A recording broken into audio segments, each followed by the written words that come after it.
નમસ્કાર દર્શક મિત્રો, શેર બજારમાં સપ્તાહના પ્રથમ દિવસે આપણને નરમાઈ જોવાઈ છે. શુક્રવારે પણ સેન્સેક્સ હતો એ 56 પોઈન્ટ માઇનસ હતો અને નિફ્ટી પણ 30 પોઈન્ટ માઇનસ હતી. પણ આજે સપ્તાહના પ્રથમ દિવસે જોઈએ તો સેન્સેક્સમાં 200 પોઈન્ટ ઘટ્યો છે અને નિફ્ટી પણ 58 પોઈન્ટ ઘટીને આવી છે. તો મિત્રો, આ 2 દિવસ જે ઘટાડો આવ્યો શુક્રવાર અને સોમવારે, તો હવે પછીના ટ્રેડિંગ સેશનમાં માર્કેટ કેવું રહેશે, એફઆઈઆઈનું વલણ પણ કેવું રહેશે, કારણ કે એફઆઈઆઈ એક દિવસ સેલર હોય છે, એક દિવસ બાયર હોય છે, તો એફઆઈઆઈનું વલણ પણ કેવું રહેશે. નિફ્ટીમાં અને બેંક નિફ્ટીમાં કયા લેવલ સપોર્ટ લેવલ રહેશે અને કયા લેવલ રેઝિસ્ટન્સ રહેશે, આ તમામ બાબતોની જાણકારી આપણે આ વિડીયોમાં મેળવીશું. આ વિડીયો અંત સુધી નિહાળજો. મિત્રો, ઇન્વેસ્ટિંગ A to Z માં તમારું સ્વાગત છે. હું ભરત પંચાલ. સૌપ્રથમ જોઈ લઈએ આજના બજારની ચાલ. તો આજે મુંબઈ શેર બજારનો જો સેન્સેક્સ છે એ 81,602ના નીચા મથાળે ગેપમાં ખુલ્યો અને એ શરૂઆતમાં સામાન્ય થોડો વધ્યો, 81,738 થયો અને ત્યાંથી વેચવાલી ફરી વળતા 81,411ની લો બનાવી અને ટ્રેડિંગ સેશનને અંતે 81,508.46 બંધ આવ્યો છે, જે 200.66નો ઘટાડો દર્શાવે છે. તેવી જ રીતે નેશનલ સ્ટોક એક્સચેન્જનો નિફ્ટી ઇન્ડેક્સ 24,633ના નીચા મથાળે ગેપમાં ખુલ્યો.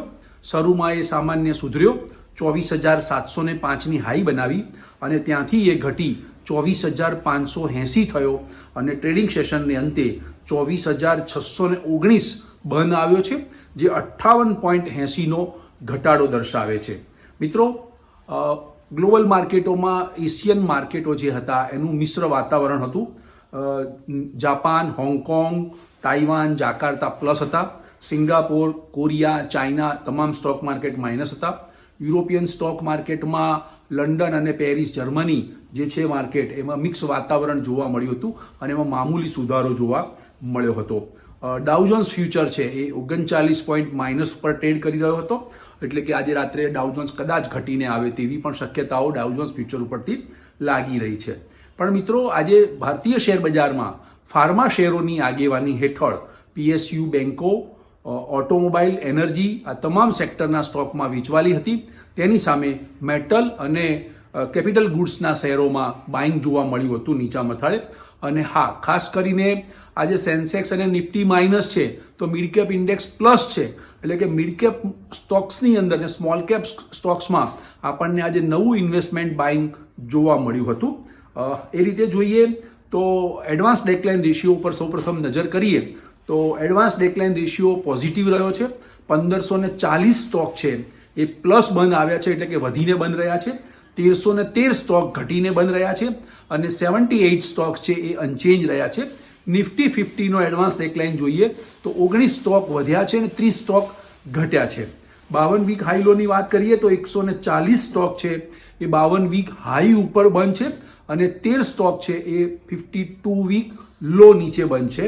આજે 167 સ્ટોકમાં 167 સ્ટોકમાં અપર સર્કિટ આવી હતી અને 53 સ્ટોકમાં લોઅર સર્કિટ લદાઈ હતી. આજના ટોપ ગેઇનર અને ટોપ લૂઝર્સ જોઈ લઈએ તો સૌથી વધુ ઉચકાયેલા શેરોમાં Wipro, Larsen Toubro, SBI life, Tata steel અને BPCL છે. સૌથી વધુ ગગડેલા શેર જોઈએ તો Tata consumer product, HUL, Tata motor, Nestle અને એશિયન પેઇન્ટ છે. મિત્રો, શુક્રવારે નોન ફાર્મ પેરોલ્સનો ડેટા જાહેર થયો છે, કે જોબ ડેટા જાહેર થયો છે અમેરિકાનો. તો અમેરિકાનો જે જોબ ડેટા છે એ ખૂબ મજબૂત આવ્યો છે, એટલે કે નવી નોકરીઓ વધી છે અમેરિકામાં, એટલે અમેરિકાની ઇકોનોમી વધુ મજબૂત થઈ છે.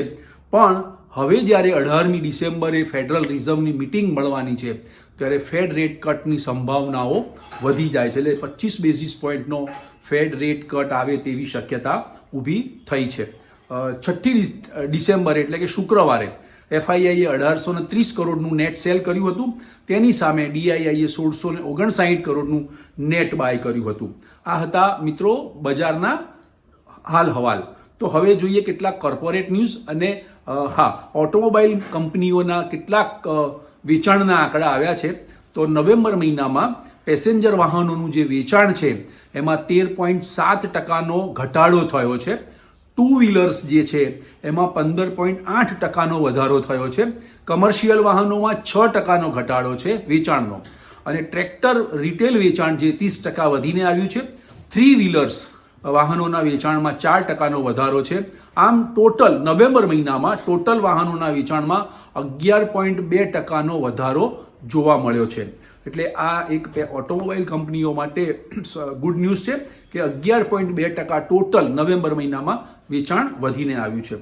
મિત્રો, આપ જાણો છો તેમ બાંગ્લાદેશમાં પણ જીઓ પોલિટિકલ ટેન્શન ઊભું થયું છે. ત્યાં પણ સત્તા પલટો થયો છે અને ન્યૂઝ સરકાર આવી છે. એટલે જે રાજકીય ત્યાં તોફાનો અને જે ગૃહયુદ્ધ ફાટી નીકળ્યું છે તેને કારણે એક સંકટ મોટું ઊભું થયું છે. એટલે એ જે સંકટ ઊભું થયું છે એને કારણે ભારતની જે ટેક્સટાઇલ માર્કેટ છે એમાં એક તેજી જોવા મળી છે, અને એને કારણે આજે જેને કહેવાય કે આજના બજારમાં ટેક્સટાઇલ કંપનીઓના જે સ્ટોક્સ છે એમાં નવું બાઇંગ આવ્યું છે. એટલે બાંગ્લાદેશમાં ટેક્સટાઇલ ઉદ્યોગમાં અત્યારે બંધ છે, એટલે એની સીધી તેજીની અસર ભારતના ટેક્સટાઇલ માર્કેટની ડિમાન્ડ ઉપર પડવાની છે, એટલે કે ડિમાન્ડ વધી છે. એટલે Gokaldas export, LUX, Himatsingka, Vardhman, Indo Count, Welspun, KPR mill, Arvind mill, આ તમામ કંપનીઓના વેચાણમાં વધારો થશે, એટલે કે ડિમાન્ડમાં વધારો થયો છે. એટલે આજે આ બધી કંપનીઓના શેરમાં 3 થી 5%નો ઉછાળો આપણને જોવા મળ્યો હતો. અને આગામી દિવસોમાં પણ ટેક્સટાઇલ કંપનીઓના જે વેચાણ છે કે એમના પ્રોફિટ ગ્રોથ છે એના માર્જિનમાં પણ આપણને સુધારો જોવા મળી શકે છે. બીજા એક કોર્પોરેટ ન્યૂઝ છે કે હ્યુન્ડાઈ મોટર્સ છે એ દેશભરમાં 7 વર્ષમાં 600 public EV fast charging station લગાવવાની છે. એટલે હ્યુન્ડાઈ મોટરે આ એક ન્યૂઝ એનું જે નક્કી કર્યું છે કે નિર્ણય લીધો છે કે 600 public EV fast charging station લગાવશે દેશભરમાં, અને EV જે ગાડીઓ છે એના વેચાણમાં પણ વધારો થશે. તેવી જ રીતે સિયાટ કંપની છે, ટાયર રબર પ્રોડક્ટ કંપની જે છે એમાં એના શેરમાં આજે 12%નો ઉછાળો આવ્યો. અને એટલે આમ જોવા જઈએ તો ટ્રેડિંગ સેશન દરમિયાન સિયાટ કંપનીમાં 16%નો ઉછાળો આવી અને 3581 રૂપિયા અને 45 પૈસાની હાઈ બનાવી, એટલે કે 52 વીક હાઈ બનાવી. અને જ્યારે ટ્રેડિંગ બંધ રહ્યું ત્યારે 10%ના ઉછાળા સાથે 3404 રૂપિયા અને 45 પૈસાના શેરનો ભાવ બંધ રહ્યો હતો. સિયાટ ટાયરની કંપનીમાં ખૂબ લેવાલી આવી. એની પાછળનું કારણ છે કે કંપનીએ જે એનાઉન્સમેન્ટ કરી છે કે મિશેલિન ગ્રુપના કેમ્સો બ્રાન્ડના ટાયર એન્ડ ટ્રેક્સ બિઝનેસની ખરીદી માટે એક ડેફિનેટિવ કરાર કર્યો છે. આ ન્યૂઝ આવ્યા પછી સિયાટ કંપનીના સ્ટોક્સમાં નવું બાઇંગ જોવાયું હતું. તેવી જ રીતે IPOના એક ન્યૂઝ છે, ઇન્વેન્ચ્યુરસ નોલેજનો IPO 2498 કરોડનો IPO આવી રહ્યો છે અને 12મી ડિસેમ્બરે એ ઓપન થવાનો છે. અને જાણકારી મળ્યા મુજબ આ કંપનીમાં ઇન્વેન્ચ્યુરસ નોલેજમાં ઝુંઝુનવાલાની કંપનીનું રોકાણ હોવાનું જાણવા મળી રહ્યું છે. એટલે આ એક મહત્વનો સમાચાર છે મિત્રો. અને હવે જોઈએ કે આગામી દિવસોમાં બજારનો ટ્રેન્ડ કેવો રહેશે. તો મિત્રો, બજારનો ટ્રેન્ડ પોઝિટિવ છે. નિફ્ટીમાં 24,350 અને 400 આ લેવલનો સ્ટોપ લોસ રાખીને આપ ફંડામેન્ટલી અને ટેકનિકલી મજબૂત સ્ટોકમાં બાય કરી શકો છો. ઉપરમાં 24,800 24,800 કુદાવે તો 25,200 સુધી જવાની શક્યતાઓ ઊભી થઈ છે. હા, FIIનું વલણ હજી ક્લિયર થયું નથી, કારણ કે 6ઠી ડિસેમ્બરે FIIએ વેચાણ કર્યું 1829 કરોડનું, પણ 5મી ડિસેમ્બરે એણે 5,800 કરોડનું નેટ બાય કર્યું હતું. એટલે FIIનું જે એક તરફી વલણ હોવું જોઈએ તે હાલ ક્લિયર થતું નથી. પણ ડિસેમ્બરમાં ક્રિસમસ નાતાલની ઉજવણી થતી હોય છે, એટલે વિદેશી ફંડોની એક્ટિવિટીઝ છે ધીમે ધીમે ઘટતી જશે. એ લોકો 15 દિવસ નાતાલની ઉજવણીમાં વ્યસ્ત રહેશે. 15મી ડિસેમ્બર પછી એ લોકો નાતાલની ક્રિસમસની બધી ખરીદી કરતા હોય અને છેલ્લું અઠવાડિયું છે એ હોલિડે મનાવતા હોય છે.